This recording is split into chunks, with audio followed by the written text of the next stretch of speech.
The Krathan Empire scanned Earth and found the perfect night to invade. Glowing skulls on fire, bodies hanging from trees, children walking alone through the dark while adults just watched. Their commander made one confident call. Humanity had already collapsed. He was wrong. Like, subscribe, and comment which decoration scares an alien most. Now let's step into the night Earth's worst invasion became its strangest victory. Commander Dale Ashford was 41 years old, a third-generation Air Force veteran turned small-town sheriff, and the only man in Maple Hollow who still believed something was wrong with the sky. For 3 weeks he had been logging strange lights over the cornfields east of town. Nobody believed him. His deputies laughed. His wife told him to get more sleep. The mayor told him to stop scaring tourists away before the town's biggest weekend of the year. Maple Hollow was famous, at least regionally, for going all out on Halloween. Every house competed. Every yard had a theme. The high school turned its football field into a haunted corn maze every single year, and people drove in from 3 counties just to walk through it. Dale didn't care about any of that. He cared about the lights. He cared about the way his radio had picked up a strange signal 2 nights ago. A signal that wasn't human, wasn't military, and definitely wasn't supposed to exist. He sat in his truck outside the diner, sipping coffee that had gone cold an hour ago, staring up at a sky that looked too quiet. 12,000 miles above him, the Krathan scout ship Vathorn hung motionless in low orbit, its sensors sweeping the entire continent for the optimal entry point. The ship's tactical officer, a tall, gray-skinned soldier named Brask, reviewed hundreds of potential landing zones across North America. Major cities had too much military presence. Coastal regions had naval patrols. Mountain regions had difficult terrain. But smaller towns, especially ones in the rural middle of the country, showed almost no organized defense at all. Brask narrowed the list down to a single location, a town called Maple Hollow. Population 8,400, no military base. No significant law enforcement presence beyond a small sheriff's department. And most importantly, according to the ship's surface scans, a town currently undergoing what their sensors interpreted as a mass societal breakdown. Skeletal remains displayed openly in yards. Fires burning unattended near homes. Fog rolling through streets with no clear environmental cause. Children moving in groups after dark with no adult supervision, going from house to house, and strangely, receiving items from strangers at every single door. To the Krathan War Council, this looked like a civilization on the edge of total collapse. No order, no structure, no fear, the perfect invasion target. The Krathan High Command authorized a small advance team, 6 soldiers led by Commander Roth Valand, a battle-hardened officer who had overseen the conquest of 3 separate worlds, and had never once encountered serious resistance from any species below Tier 4 military technology. Roth believed in precision. He believed in clean, tactical execution. He did not believe in random fire, random fog, or random screaming children carrying bags of candy through dark streets, because his scanners hadn't translated the word candy yet, and wouldn't for several more hours, which would end up being the least of his problems. Roth had spent the flight in briefing the same way he always did, reviewing terrain maps, population density charts, and projected resistance levels with the calm detachment of a man who had done this dozens of times before. He had walked his soldiers through every contingency. What to do if local military responded within 10 minutes? What to do if civilian crowds attempted to flee? What to do if law enforcement arrived with backup before the team could establish a secure perimeter? Every scenario had a clear answer, drilled into each soldier until it became reflex. Nothing in any briefing had prepared them for a scenario where the locals simply did not react the way frightened populations were supposed to react at all. The ship's intelligence officer, a quiet, methodical soldier named Pell, had flagged something strange in the final approach data, a detail Roth had dismissed as a sensor anomaly. The town's residents showed elevated heart rates, raised voices, and rapid movement patterns consistent with combat stress. Except none of it correlated with fear responses in any database the Krathan military had ever recorded from 100 other worlds. Pell had simply written it off as an unusual local custom and moved on, because nobody on that ship, not even their most experienced analyst, could have guessed the truth. The elevated heart rates weren't fear, they were excitement. The raised voices weren't warnings, they were laughter. The Vathorn descended just after sunset, cloaked in a holographic shell designed to look like nothing more than drifting cloud cover. It landed in a wooded area just outside Maple Hollow, far enough from town to avoid detection, close enough to walk in within 20 minutes. Roth stepped out first, his armor humming quietly, his targeting display already mapping the nearest structures. Behind him came 5 soldiers, each one outfitted with human disguise technology capable of generating convincing biological mimicry, skin, hair, clothing. Even small mannerisms pulled from intercepted local broadcasts. The disguises activated one by one, and almost immediately something went wrong. The technology, designed to scan nearby humans and generate a convincing local appearance, picked up the only humans within scanning range at that exact moment. Children, in costumes. The first soldier's disguise locked onto a passing trick or treater dressed as a vampire, and rendered him in full vampire aesthetic, pale skin, fake fangs, dramatic cape included. The second locked onto a werewolf costume 2 streets over. The third became, for reasons the ship's engineers would spend weeks trying to explain, a 6-foot-tall pumpkin with a glowing face. Roth turned to look at his team and felt something he had never felt in 11 years of military service. Confusion bordering on horror. "Explain this," he said. None of them could. The scanners insisted this was an accurate representation of standard local civilian appearance. Roth looked toward the glow of the town ahead, the flickering orange lights, the fog drifting between houses. The distant sound of laughter and screaming mixed together in a way his translator couldn't categorize as either celebration or warfare. He ran a quick diagnostic on his own disguise unit, half expecting it to malfunction the same way the others had. The system reported full functionality, rendering him in the appearance of an average adult male, dark jacket, plain boots, a face built from a composite of a dozen intercepted broadcast images. At least one of them had escaped the disguise system's strange new sense of humor. He looked down the line at his team. Velk had become some kind of bandaged figure his translator labeled, with no further explanation, as Mummy. Another soldier, designated Karth, had been rendered as a skeleton with painted bone patterns across exposed skin, an image the scanner flagged as anatomically inaccurate by a significant margin.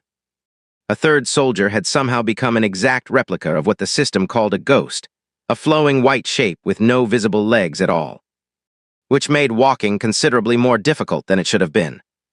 Roth considered, briefly, requesting an emergency abort. He dismissed the thought almost as quickly as it arrived. Aborting a mission over a malfunctioning disguise system would end his career, possibly his life, depending on how high command interpreted the failure. Better to push forward, complete the assessment, and let the engineers sort out the disguise malfunction once they were back in orbit. He took a breath, straightened his now pumpkin-faced soldier's collar, and gave the order to advance. It was, without question, the worst decision he had made in his entire career. And he wouldn't fully understand why, until it was far too late to turn back. The team moved through the tree line in tight formation, the way Roth had trained 100 times before on 100 different worlds. Stay low, stay quiet, avoid open ground. Identify hostiles before they identify you. None of that training prepared him for what stepped out from behind a mailbox the moment they reached the edge of a residential street. A boy no older than 10, dressed as a zombie with fake blood smeared across his face, pointed directly at the soldier wearing the pumpkin disguise and screamed with what Roth's translator labeled as either extreme distress or extreme excitement. The system couldn't decide which. "Dude, your costume is sick." The pumpkin-faced soldier, designated Unit Thurn, froze completely. His targeting reticle hovered over the child for nearly 4 full seconds, while his combat AI tried to process whether this constituted a threat. Roth's voice cut through the comm link immediately. "Hold position. Do not engage." Thurn lowered his weapon arm, which had been halfway raised on reflex, and the boy ran off laughing toward a group of friends. Completely unaware, he had just stood within striking distance of a soldier capable of leveling a city block. Roth exhaled slowly. "Tactical assessment," he said quietly to his second in command, a soldier named Velk who had taken on the appearance of a fairly convincing mummy. "The local population does not register us as a threat."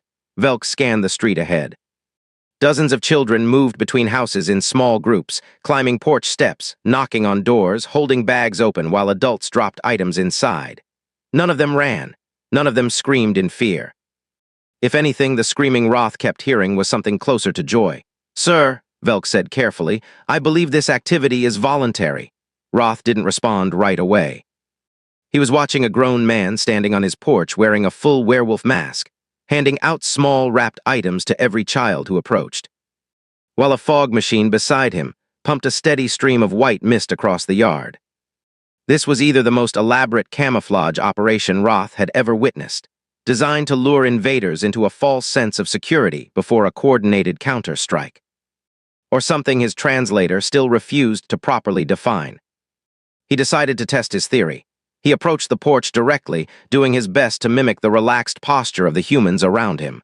The man in the werewolf mask turned toward him immediately. "Whoa, that's a great costume, man. Very detailed. What is that, some kind of demon thing?" Roth's translator stalled for nearly 2 full seconds trying to process the question. "I am Commander Roth Valand of the Krathan Empire," he said, his voice modulator doing its best to sound human and failing in a way that came across as slightly robotic and deeply unsettling. The man in the werewolf mask grinned wider. "Dude, the voice effect is incredible. Did you build that into the mask yourself?" Roth stared at him. Somewhere behind him, Velk whispered through the comm, "Sir, I do not believe he understands the threat we represent." Roth was beginning to suspect the same thing, and it terrified him far more than any army ever had. The man held out a bowl. "You want some candy? Little old for trick-or-treating, but hey, Halloween's for everybody." Roth looked down at the bowl. Small, brightly wrapped objects sat inside it, each one giving off a faint chemical signature his scanners flagged as sugar-based and completely non-lethal. He had no protocol for this.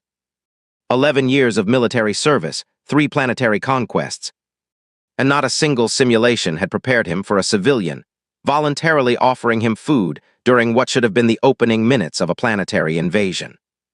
Behind him, Unit Thurn, still wearing his glowing pumpkin face, reached forward without authorization and took a piece. Roth turned sharply. "Soldier, explain your actions." Thurn looked at the wrapped object in his hand, then at Roth, then unwrapped it slowly and placed it in his mouth before anyone could stop him. His eyes widened behind the pumpkin mask. "Commander," he said quietly over the comm, "I do not believe this planet should be conquered. I believe it should be studied, extensively. Possibly forever." Roth opened his mouth to issue a disciplinary warning. He never got the chance, because at that exact moment, a second child, this one dressed as a generic superhero with a cape clearly too long for his body, tripped directly into Velk's mummy-wrapped legs and grabbed onto him to keep from falling. Velk stiffened completely, every combat instinct in his body screaming to react, while his programming simultaneously insisted that striking a child during what appeared to be a non-hostile civilian encounter would violate at least 6 separate articles of Krathan engagement. "Protocol." He settled for standing perfectly still, arms slightly raised, looking like a man trying not to disturb a sleeping animal. The boy looked up at him, grinned, said "sick rap job," and ran off without a second thought. Velk exhaled slowly through his translator. "Commander," he said quietly, "I do not believe these civilians possess any concept of personal danger." Roth was beginning to agree, and the realization unsettled him more than any battlefield ever had. Across the street, a group of teenagers walked past carrying plastic weapons, fake swords, foam axes, one of them even holding something that resembled with disturbing accuracy a Krathan pulse rifle, except clearly made of painted cardboard. Roth's targeting system flagged it automatically as a possible armed combatant before correcting itself half a second later. Embarrassed by its own mistake in a way Roth didn't know military hardware was capable of being.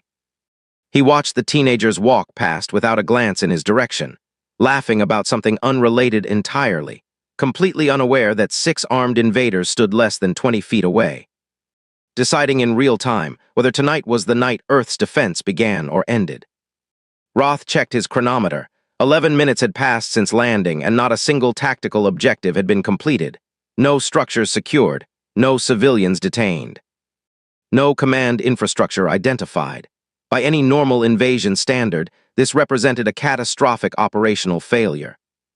And yet, watching his own soldiers stand frozen amid a street full of laughing children and glowing decorations, he found himself struggling to define exactly what kind of failure this actually was.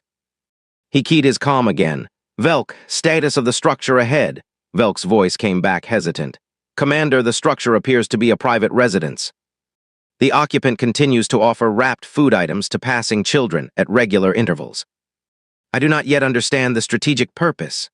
Roth stared at the porch light glowing warm against the dark street, at the fog curling low across the lawn, at dozens of small figures moving from house to house in an endless, orderly, voluntary procession that looked less like chaos and more like some kind of ritual his species had simply never encountered before. Whatever this was, it wasn't collapse, and that thought, more than anything else that night, was the one that finally made Commander Roth Valand genuinely afraid. He had no way of knowing that 3 streets away, Sheriff Dale Ashford had just spotted something on his truck's dashboard radar that made his cold coffee suddenly feel very, very irrelevant. Dale had been parked outside the diner for almost 20 minutes when the signal hit again, the same strange frequency he had picked up 2 nights earlier. Except this time it wasn't faint and distant. It was close, less than a mile away, moving slowly through the residential streets near Birchwood Avenue, exactly where half the town's trick-or-treaters were currently walking door to door in the dark. His stomach dropped. He grabbed his radio and called it into dispatch, his voice steady despite the adrenaline starting to creep up his spine. "This is Ashford. I need eyes on Birchwood, possible unidentified persons in the area. Proceed with caution. Do not approach alone." Dispatch responded with confusion, since nothing on their end showed anything unusual, just the normal chaos of Halloween night. Kids running between yards, parents trailing behind with flashlights. Teenagers setting off firecrackers 2 blocks over like they did every single year. But Dale trusted his gut more than he trusted dispatch's reports, and his gut was screaming at him. He started his truck and pulled out onto Main Street, weaving carefully around groups of costumed kids crossing the road. His headlights sweeping across inflatable ghosts and plastic gravestones stuck into front lawns. As he drove, his mind ran back through the last 3 weeks. The first night he'd seen the lights, he had been parked on the same back road he always patrolled, half asleep, when a streak of pale green light crossed the sky too slow to be a shooting star and too fast to be a plane. He had written it off as a weather balloon until it happened again 2 nights later, this time accompanied by a burst of static across every radio frequency in his truck simultaneously, including the ones that weren't supposed to pick up anything at all. He had reported it to the county, who suggested he get his equipment checked. He had reported it to the Air Force liaison 2 hours away, who suggested, politely, that he was probably picking up interference from a new cell tower. Nobody took him seriously, and after 15 years of being the guy everyone trusted to keep this town safe, Dale had started to wonder if he was finally losing the thread, the way his own father had near the end of his career. Then the signal came back tonight, stronger than ever, and every instinct he had told him this wasn't static, and it definitely wasn't a cell tower. As he turned onto Birchwood, he saw them. 6 figures standing near the Hendrickson house, oddly tall, oddly stiff in their movements, gathered around a porch like they were inspecting it rather than simply walking past. One of them had a face that glowed faintly orange in the dark, which under normal circumstances might have just looked like an elaborate costume, except Dale noticed the way the light pulsed slightly. Almost like a heartbeat, almost like something biological rather than battery-powered. He parked half a block away and stepped out slowly, hand resting near his hip out of pure habit. Even though regulation said he wasn't supposed to draw on unconfirmed threats during a town event with this many civilians around. He walked closer, doing his best to look casual, blending into the general flow of adults supervising their kids from a distance. Up close, the 6 figures were even stranger. Their proportions were slightly wrong, limbs a fraction too long, movements just a bit too smooth, like watching someone walk who had only recently learned how human joints were supposed to bend. One of them, the tallest, the one who seemed to be giving quiet instructions to the others, turned his head toward Dale with unnatural precision, scanning him head to toe in under a second. "Evening," Dale said, keeping his voice relaxed. "Y'all enjoying the decorations?" The tall one tilted his head slightly, a gesture that looked almost correct but not quite, like a puppet operated by someone still learning the strings. "We are conducting an assessment," the figure said, his voice carrying a strange electronic undertone beneath the words. Dale raised an eyebrow. An assessment of what exactly? Local defensive capability, the figure replied flatly, with the kind of blunt honesty that almost sounded like a joke. Except nothing about his tone suggested humor. Dale almost laughed anyway, mostly out of nerves. Buddy, the only defensive capability on this street is Mrs. Hendrickson's dog, and he's scared of his own shadow. One of the smaller figures, the one with a strange, glowing pumpkin-like face, turned toward Dale with sudden interest.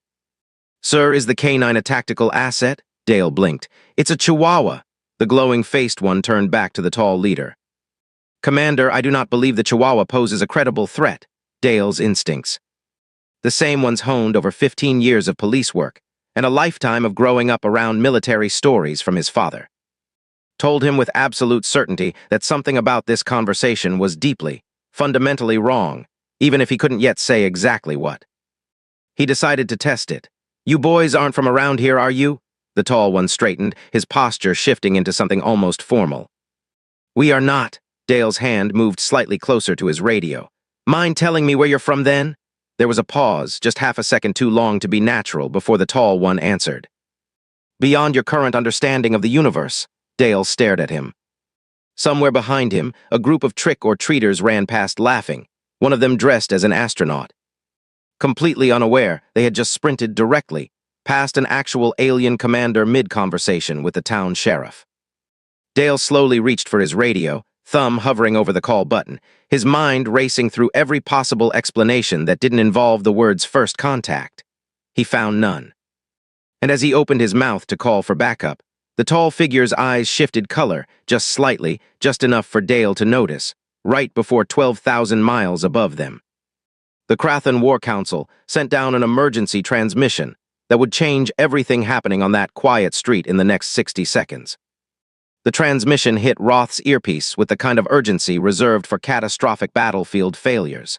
Commander Valand, report immediately. Orbital sensors have detected a localized communication attempt from a ground unit near your position. Confirm status. Roth kept his eyes locked on the human standing in front of him, the one who called himself a sheriff, the one whose hand kept drifting toward some kind of device on his belt. Status is stable, Roth said quietly into his comm, while keeping his expression as neutral as his disguise technology allowed. Local authority figure has made contact.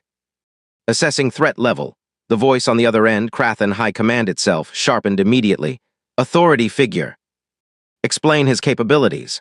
Roth glanced at Dale, who was still simply standing there, hand near his hip, looking more confused than afraid. Surrounded by laughing children in costumes, who had no idea how close they were standing to a fully armed invasion team. Minimal, Roth admitted. He appears to be some form of regional law enforcement, lightly armed. No backup support visible. There was a pause on the other end, then a new voice entered the channel, sharper, colder, the unmistakable tone of someone several ranks above Roth. This is High Marshal Varek. If local authority has made contact, you are to neutralize and proceed with the original objective. We cannot risk early exposure. Roth's hand drifted slightly toward his weapon, the one disguised as nothing more than a metal flashlight clipped to his belt, indistinguishable to human eyes. He had neutralized targets before, dozens of times, on dozens of worlds, always with the same clean efficiency that had earned him his rank. But something about this moment, standing on a quiet residential street surrounded by glowing plastic pumpkins and children in superhero costumes, made his hand hesitate in a way it never had before. Dale noticed the hesitation immediately, the slight shift in posture, the way the tall stranger's hand moved toward his hip the same way Dale's had. 15 years of police instinct kicked in at once. Hands where I can see them, Dale said, his voice dropping into the flat, controlled tone he used during actual emergencies. The tone that had talked down 3 armed suspects, without a single shot fired in his entire career. Roth froze. His translator processed the command instantly, recognizing the universal posture of someone preparing to escalate a confrontation. Behind him, his 5 soldiers shifted slightly, sensing the tension, their disguised forms tensing in ways that looked deeply unnatural to anyone paying close attention, which, fortunately for them. In that specific moment, nobody except Dale actually was. Sir, Roth said carefully, choosing his words with the precision of a man who had spent the last several minutes slowly realizing his translator's understanding of human social customs was dangerously incomplete. We mean no harm to you or this community. Dale didn't lower his hand. Then you mind telling me what you're really doing standing outside the Hendrickson place at 8:30 at night, dressed like that, talking like that, with a voice that sounds like it's coming out of a busted speaker? For the first time in 11 years of military service, Commander Roth Valand genuinely did not know what to say. He thought about the briefing room 12,000 miles above him, the clean tactical maps, the casualty projections, the simple, confident plan that had made this assignment look like the easiest deployment of his entire career. None of it had accounted for a single unarmed man asking direct, simple questions with the kind of calm authority that no amount of tactical training had prepared Roth to answer. He thought about Thurn, standing just behind him, candy wrapper still crumpled in one hand, looking less like a soldier and more like a child who had wandered away from a parade. He thought about the porch light behind Dale, warm and steady, completely unconcerned with the fact that an actual invasion force stood 20 feet away deciding the fate of the operation. None of it made sense by any military framework Roth had ever studied, and that uncertainty, more than any weapon pointed at him, was what finally made his hand hesitate over his hip. High Command's voice cut back into his earpiece, sharp and impatient. "Status report, Commander. Has the threat been neutralized?" Roth opened his mouth to respond. And that was the exact moment Unit Thurn, the soldier still wearing the glowing pumpkin disguise, who had spent the last several minutes quietly eating his second piece of candy in complete violation of at least 4 separate protocols, stepped forward and said the single sentence that would derail the entire invasion before it had even truly begun. "Commander, I do not think we should hurt this man. I think we should ask him where he got that little dog." The street went silent for exactly 2 seconds.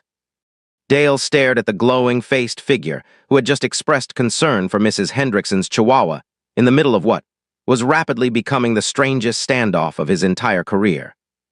Roth turned sharply toward Thurn, his composure cracking for the first time since landing. "Soldier, stand down and return to formation immediately." Thurn didn't move. "Commander, with respect, I have eaten local food, observed local customs, and I am beginning to question the entire premise of our mission." High Command's voice exploded through every soldier's earpiece simultaneously, loud enough that even Dale could faintly hear the tinny edge of shouting coming from somewhere near the strangers' heads. "This is High Marshal Varric. Unit Thurn, you are in violation of direct combat protocol. Stand down or face immediate disciplinary action."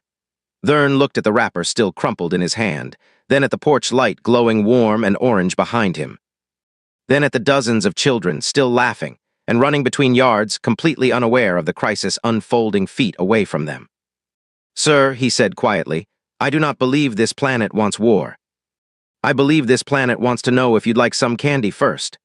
Dale, despite every ounce of professional training telling him to stay focused, felt his jaw drop slightly. Roth's hand finally closed around the disguised weapon at his hip, his mind racing through every possible outcome, every variable his training had ever covered, and finding none of them adequate for the situation currently unfolding. High Command's voice sharpened into something close to fury. "Commander Valand, if your unit will not comply, you are authorized to use lethal force to maintain operational secrecy." Roth's grip tightened around the disguised weapon at his hip. He looked at Dale, then at the dark windows of the houses behind him, then at the small shapes still moving between yards in the distance, laughing, completely unaware. He had followed orders like this before on other worlds, against other species, and never once hesitated. This time his finger wouldn't move. Somewhere deep in his combat programming, a single contradictory data point kept resurfacing, the memory of Thurn's voice insisting this planet wanted candy, not war, and the deeply unfamiliar sensation of suspecting, for the first time in his career, that his soldier might actually be right. Dale's hand finally closed around his radio, thumb pressing the emergency call button just as the tall stranger in front of him raised his arm with sudden, terrifying speed. For one full second, time seemed to slow down on that quiet street, fog drifting between jack-o'-lanterns, distant laughter echoing from porches further down the block.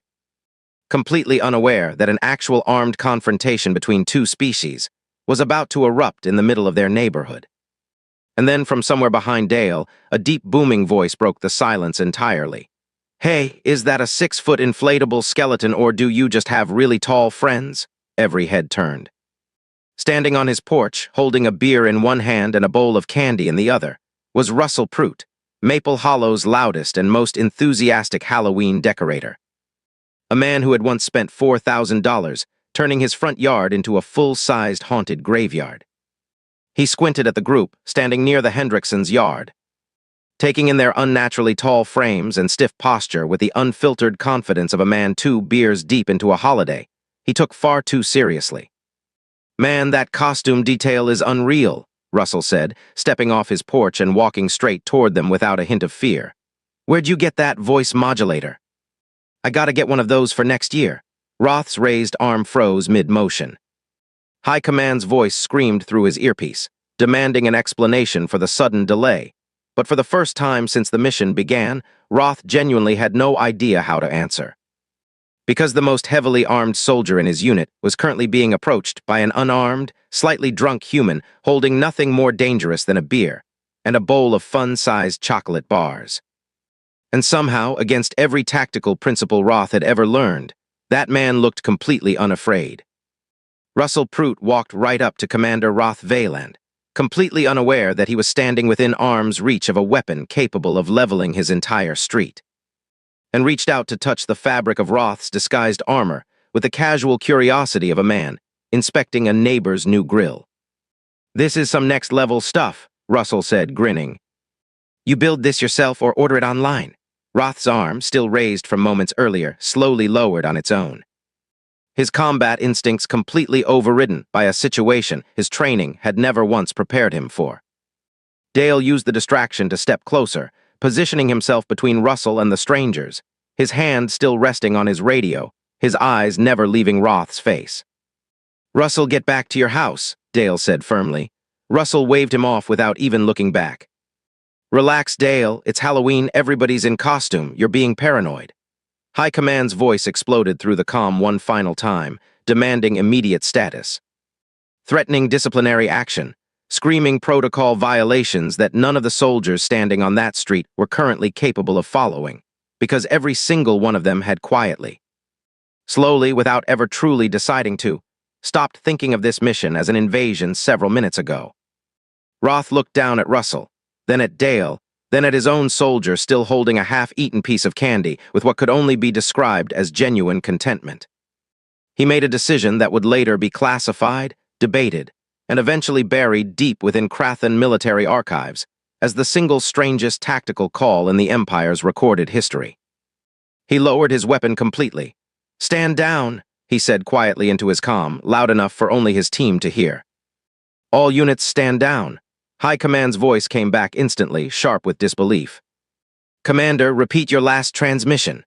Roth looked around at the street one final time, at the fog drifting past glowing pumpkins, at children running freely through the dark without fear, at a heavily armed alien soldier eating chocolate beside a man wearing a 6-foot-tall illuminated gourd costume that wasn't actually a costume at all. "Mission assessment complete," Roth said, his voice steady despite everything happening around him. "This planet is not vulnerable, it is simply unconcerned.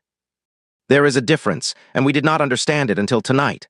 Dale lowered his hand from the radio slowly, watching as the 6 strangers retreated step by step back toward the tree line at the edge of the neighborhood, their stiff, unnatural movements blending back into shadow until they disappeared completely. He never saw them again. He filed a report that night that nobody believed, the same way nobody had believed him about the lights 3 weeks earlier. The official record listed it as an unconfirmed disturbance, possibly related to Halloween pranksters in elaborate costumes. 12,000 miles above Maple Hollow, the Krathen War Council reviewed Roth's full report in stunned silence, watching footage of children laughing in the dark, of adults handing out food to strangers without fear, of an entire town celebrating something that should have terrified them, and finding nothing there but warmth instead of weakness. The High Marshal issued a final classification that night, one that would quietly circulate through Krathen Command for years afterward. Planetary target, Earth. Regional anomaly, Maple Hollow. Threat assessment, miscalculated. Population displays no exploitable weakness during this seasonal event. Recommendation: avoid contact during the final week of October indefinitely. Back on Earth, Dale Ashford still parks outside that same diner every October, watching the sky a little more carefully than he used to, sipping coffee that always seems to go cold a little too fast. Russell Prout still tells the story of the night he gave Halloween candy to what he insists, even now, was the best costume he's ever seen. Completely unaware of how right and how wrong he actually was. And somewhere far beyond the edge of the solar system, Commander Roth Valand still keeps a single piece of crumpled candy wrapper in a drawer aboard his ship. A quiet souvenir from the one night his entire mission fell apart, and the one night he learned that some planets aren't worth conquering. Because they've already found something better to do with their time. If you made it this far, drop a comment and tell me what you'd do if an alien showed up at your door on Halloween night. Share this with someone who loves a good sci-fi twist. And subscribe for the next story, because trust me, this isn't the only town the Krathan Empire underestimated.